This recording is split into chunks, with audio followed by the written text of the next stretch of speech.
we're back again with Dr. Bisht. Dr. Bisht, can you outgrow allergies? Okay.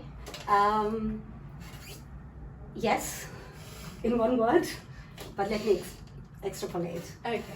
Food allergy, 80% children can outgrow milk and egg allergy. I think that's the reported percentage, but it could be even more. Okay, yeah. And most children will outgrow milk and egg allergy by the time they're 5 years old.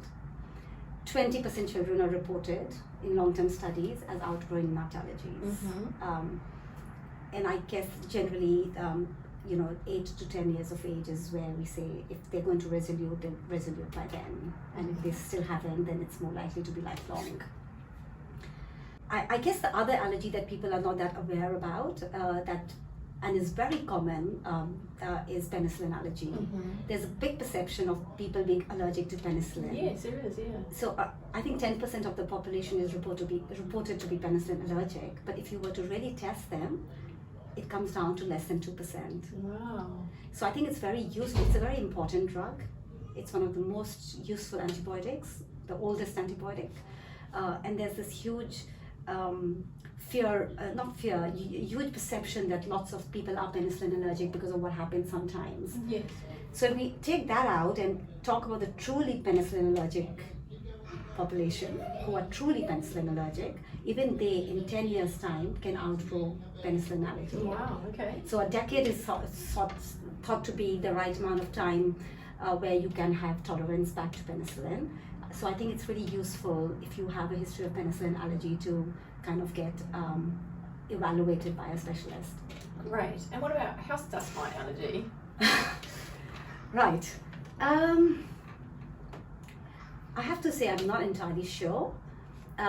So the reason you get house dust mite allergy testing done is if you have significant hay fever symptoms. Mm-hmm. You may also get it done, I think, and I think it's a useful thing to do where you are just not able to control asthma. So yeah, I see a lot of that. Whether you outgrow environmental allergies, I think it's a very dynamic field. People change. You have hay fever symptoms. Some seasons you are very significantly allergic, and in some seasons you are not that much. Or it might be where you live. Or it might be where you live. Circumstances change. Mm-hmm. So I haven't come across any particular data where they've actually seen long term. Right. It would really, because you wouldn't just test and do allergy testing for house dust mites if you are asymptomatic.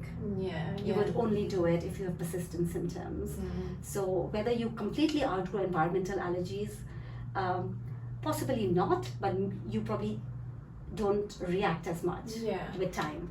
That's kind of the allergy world altogether though, isn't it? Yes. There's a lot of unknown and there's a lot of this happened to me but it didn't happen to her type thing. Yeah. Yes. It can be confusing. Confusing. Yeah.